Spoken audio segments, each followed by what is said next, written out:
Jadi guys, di sini kita kedatangan tamu, yaitu Eki Trisepteningsi dengan ujung NIM 39. Di sini kami akan membahas tentang terkait supervisi pendidikan di PAUD. Oke, bersama aku Anti. dan aku Dia. Jadi kita mulai aja nih ya, langsung. Jadi kita mau nanya-nanya nih sama bintang tamu kita kali ini. Oke, boleh. Selingkuh tentang PAUD aja nih ya. Iya. Pertanyaannya itu apa studi kasus yang Anda pilih terkait supervisi pendidikan di PAUD?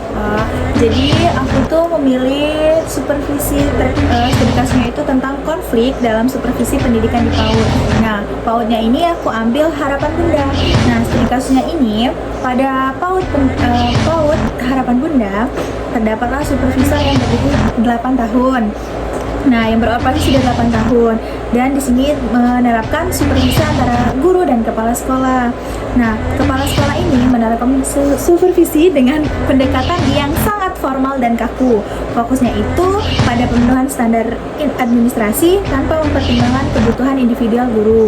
Nah, guru-guru merasa bahwa supervisi tidak memberikan ruang untuk diskusi atau umpan balik yang konstruktif sehingga mereka merasa tertekan dan kurang termotivasi. Seperti itu.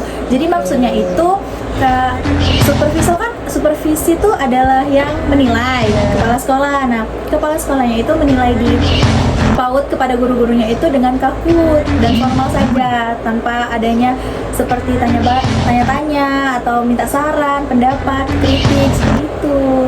Jadi guru itu tuh merasa bahwa terlalu formal dan kaku, tidak Jadi belajarnya tidak ngapa-ngapain seperti itu. jadi kayak maksudnya tuh dia cuma ngawas-ngawas aja gitu loh. Oke, jadi ini kan punya teori nih ya. Coba Mbak jelaskan analisis permasalahan ini berdasarkan teori yang ada dalam PAUD itu. Jadi permasalahan ini berdasarkan teori supervisi maksudnya gitu ya. Nah, terdapat para ahli namanya itu Glickman, Gordon dan Ross Gordon pada tahun 2018 itu. Supervisi ini sebagai upaya kolaboratif untuk meningkatkan kualitas pengajaran melalui bimbingan dan dukungan yang berkelanjutan. Namun pada PAUD Harapan Bunda ini bersifatnya itu top down, dan tidak fleksibel, menyebabkan ketegangan antara supervisor dan guru. Supervisor tadi adalah kepala sekolah yang menilai. Jadi karena terlalu formal tadi mengakibatkan ketegangan, karena kan cuma dinilai aja gitu, pengawas aja gitu. Nah, hal ini bertentangan dengan prinsip supervisi yang efektif dan menekankan pentingnya hubungan interpersonal yang positif dan pendekatan yang adaptif terhadap kebutuhan guru. Jadi harusnya supervisor itu, kepala sekolah itu harus mendekatkan interaksi interpersonal, jadi antara guru dan kepala sekolah itu. Jadi mereka tuh harus membangun chemistry terlebih dahulu agar dapat menjadi supervisi dan supervisor. Nah, jadi lebih lanjutnya itu, supervisi yang hanya berfokus pada aspek administratif tanpa memperhatikan aspek pedagogis dapat menghambat pengembangan profesional guru. Jadi guru itu mulai tidak profesional karena terlalu tegang, terlalu terbawa gitu. Jadi dia tidak mulai merasa tidak profesional. Sebagaimana diungkapkan oleh Adni tahun 2022 itu, supervisi pendidikan seharusnya memberikan bantuan teknis dan bimbingan kepada guru untuk meningkatkan kinerjanya serta membantu mereka menjadi lebih profesional dalam mendidik peserta didik. Jadi maksudnya itu adanya supervisi dalam pendidikan PAUD ini itu tuh untuk membangun bagaimana PAUD itu dapat lebih maju lagi, lebih dari segi pengajarannya, administrasinya, dan lain-lain. Kalau misalnya dari supervisi dan supervisor, kepala sekolah dan gurunya tidak semasukan atau maksudnya tidak nyaman antara satu sama lain, itu akan mengakibatkan jadinya pekerjaan itu tidak profesional. Ya, langsung aja ke pertanyaan selanjutnya. Boleh. Apa sih pendekatan supervisi yang sesuai untuk menyelesaikan masalah itu? Jadi mungkin pendekatan supervisi yang sesuai itu yang pertama itu observasi kelas. Jadi supervisor itu tuh melakukan observasi langsung terhadap proses pembelajarannya itu di kelas tersebut untuk melihat bagaimana sih cara metode atau pengajaran guru itu.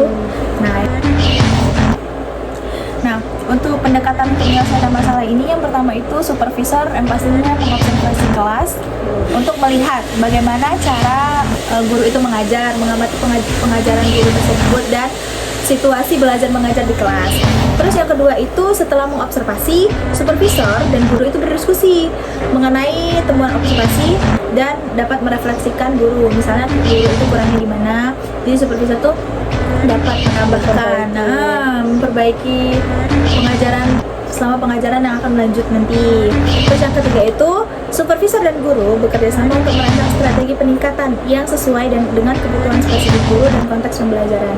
Jadi supervisor dan guru itu berkolaborasi bagaimana kedepannya terbaiknya itu seperti apa. Jadi nanti dibicarakan mengenai entah itu RPS-nya, rancangan pembelajarannya, terus kurikulumnya atau materi-materinya. Jadi terkait dari yang semua itu tadi, adakah solusi atau langkah-langkah implementasi supervisi yang efektif? Pastinya ada, karena setiap masalah itu pasti ada solusi dan langkah-langkah untuk menangani untuk menyelesaikan masalah tersebut. Nah, dapat kita ambil langkah-langkah yang pertamanya itu ialah memberi pelatihan untuk supervisor. Jadi, memberikan pelatihan kepada kepala sekolah mengenai teknik supervisi klinis dan dengan keterampilan interpersonal untuk menciptakan hubungan yang positif dengan guru. Jadi maksudnya ini, supervisornya itu, kepala sekolah itu diberikan pelatihan sama dinas pendidikan untuk bagaimana dapat menjadi supervisor yang dekat pada guru, seperti kan, atau yang agar mereka tuh dapat berinteraksi. Berinteraksi bersama dan membangun hal-hal yang positif. Terus yang kedua itu penyusun rencana supervisi kolaboratif. Jadi supervisor itu melibatkan guru dalam perencanaan supervisi untuk memastikan bahwa proses supervisi memenuhi kebutuhan mereka dan mencerminkan konteks pembelajaran yang ada. Jadi tidak keluar jalur maksudnya. Terus yang ketiga itu pelaksanaan observasi dan umpan balik. Kan setiap mau mengsupervisor itu mengawasi atau itu kan harus mengobservasi terlebih dahulu. Nah, jadi melakukan observasi itu dengan fokus pada aspek-aspek yang telah disepakati bersama. Apa aja sih yang dinilai, apa saja yang diamati, dan juga mengadakan sesi umpan balik dengan konstruktif dan dialogis, memungkinkan guru untuk merefleksikan praktik mereka dan menerima saran perbaikan. Jadi di sini tuh bukan hanya supervisor yang memberikan saran kamu nanti seperti ini gitu misalnya, tapi guru juga memberikan saran agar timbal balik antara hubungan guru dan kepala sekolah tadi. Terus yang keempat itu ada pengembangan profesional berkelanjutan. Jadi supervisor atau dinas pendidikan itu dapat menyediakan program pelatihan dan workshop yang relevan dengan kebutuhan guru untuk mendukung pengembangan kompetensi mereka. Jadi kan adanya supervisi itu kan untuk menilai di mana kekurangan guru tersebut dan harus mencari penyelesaian masalahnya dari yang kurang tersebut. Terus yang terakhir itu adalah melakukan evaluasi berkala terhadap efektivitas supervisi dan kemajuan yang dicapai. Setiap penilaian itu pasti ada evaluasinya, dan sekarang itu menyesuaikan strategi supervisi berdasarkan umpan balik dan hasil evaluasi untuk memastikan perbaikan yang berkelanjutan. Jadi setelah dievaluasi harus ada strategi yang dilakukan agar ini dapat menjadi lebih baik dan berkelanjutan. Itu saja. Ya, mungkin itu saja yang dapat kami tanya-tanya kepada Evi. Terima kasih sudah menjawab pertanyaan kami. Iya, kembali kasih. Terima kasih juga. Sampai bertemu di podcast selanjutnya. Bye-bye.